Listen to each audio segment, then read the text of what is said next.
wabarakatuh. Nama saya Warna Azimah binti Wak Mokhtar. Nama matrik 256959. Saya memilih tajuk Langkah Sumber Manusia yang Berkesan yang dapat dibina daripada strategi perniagaan ataupun perniagaan yang sedia ada untuk mengukur kesan dan kejayaan campur tangan sumber manusia sebagai saya punya artikel review. Pertama, saya ingin terangkan tentang apa itu pengurusan sumber manusia. Pengurusan sumber manusia ditarifkan sebagai satu sistem yang komprehensif dan bersepadu bagi mengurus tenaga kerja secara efektif dan usaha untuk mencapai matlamat organisasi. Pembangunan sumber manusia ini berperanan untuk membangunkan sumber manusia. Ia merupakan pembangunan sumber yang digunakan di dalam organisasi awam maupun swasta. Fungsi bahagian ini dia adalah seperti keselamatan di dalam maklumat organisasi, menyusun pekerja dan agar lebih teratur, memudahkan proses merekrut pekerja, membantu pengurusan untuk mengambil keputusan yang lebih efektif dan membantu untuk memantau prestasi pekerja. Oleh itu, bahagian ini sentiasa mencari alternatif yang berkesan untuk meningkatkan kemahiran serta pengetahuan pekerja sampai untuk menguruskan keselamatan maklumat organisasi. Oleh itu, dapat disimpulkan bahawa pengurusan sumber manusia bertanggungjawab dalam membangunkan prestasi serta kemahiran pekerja-pekerja di dalam organisasi ataupun syarikat. Di seluruh itu, bahagian sumber manusia sentiasa merancang dan menyediakan aktiviti dan program yang berstruktur agar para pekerja dapat meningkatkan pengetahuan serta kemahiran masing-masing yang seterusnya dapat diaplikasikan di dalam bahagian kerja masing-masing. Sumber manusia merupakan semua staf yang merangkumi pekerja dan pengurus yang ada di dalam organisasi. Oleh itu, pengurusan sumber manusia amat penting dalam struktur organisasi. Hal ini kerana mereka menawarkan bakat, pengetahuan, kemahiran dan pengalaman yang ada untuk organisasi tersebut. Tanpa sumber manusia, sesebuah organisasi itu tidak dapat bergerak maju mengikut arus masa. Berdasarkan jurnal yang telah dikaji, terdapat persoalan yang diperolehi iaitu langkah sumber manusia yang berkesan yang dapat dibangunkan daripada strategi yang digunakan oleh mereka.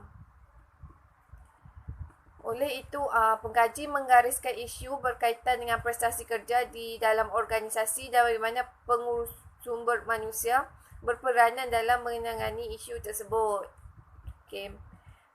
Terdapat 3 objektif yang dikenakan untuk kajian ini iaitu mengenal pasti langkah berkesan yang dibangunkan oleh pengurusan sumber manusia. Kedua, menganalisis kesan dan kejayaan intervensi pengurusan sumber manusia. Dan yang ketiga iaitu mengkaji cara menilai intervensi dengan cara yang betul dan bermakna.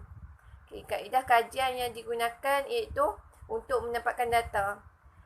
Kaedah yang pertama iaitu soal selidik.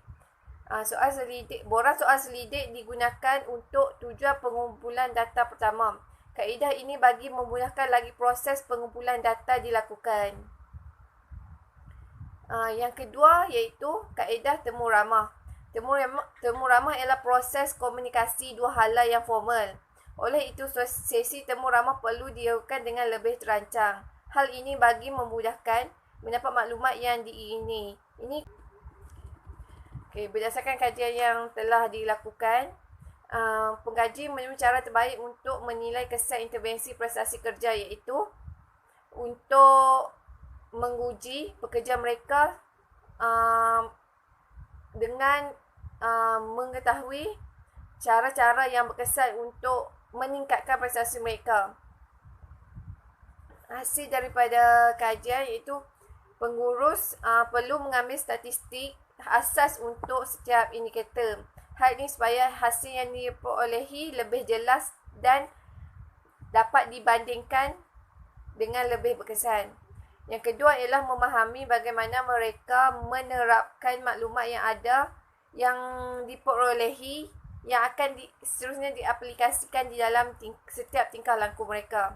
Hal ini bagi memastikan setiap pekerja tidak hanya memperolehi pengetahuan asas tetapi dapat mengaplikasikan latihan yang diperolehi di dalam pekerjaan mereka. Okey, yang hasil yang ketiga iaitu mengemukakan soalan terbuka kepada setiap pekerja.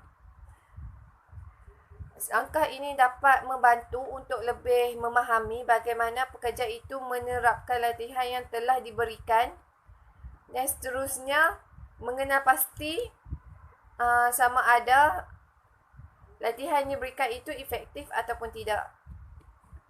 Okey, cadangan daripada hasil kajian yang dilakukan. Okey, saya telah mencadangkan 3 cadangan kepada pekaji untuk masa hadapan, iaitu mengambil langkah yang sesuai untuk melihat kesan terhadap kursus yang diberikan. Hal ini kerana prestasi seorang pekerja tidak dapat diukur dengan hanya mengambil kira tugasan yang diberikan, tetapi juga melalui tingkah laku yang ditunjukkan. Ini untuk memastikan kursus yang diberikan memberi kesan yang praktikal kepada pekerja. Okay. Cadangan yang kedua iaitu memahami cara untuk menilai intervensi dengan betul. Setiap pekerja mempunyai perwatakan yang tersendiri dan pelbagai.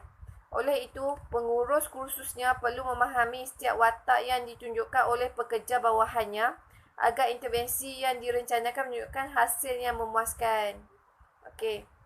Cadangan yang ketiga iaitu berkongsi maklumat yang diperolehi menggunakan alatan praktikal yang lebih jelas. Hal ini kerana setiap maklumat yang diperolehi perlu ditunjukkan di dalam penyelidikan. Oleh itu, dengan menggunakan alatan praktikal yang lebih jelas, iaitu seperti menggunakan alat skor seimbang yang boleh memudahkan pekaji untuk memahami serta merumuskan hasil penyelidikan dengan baik.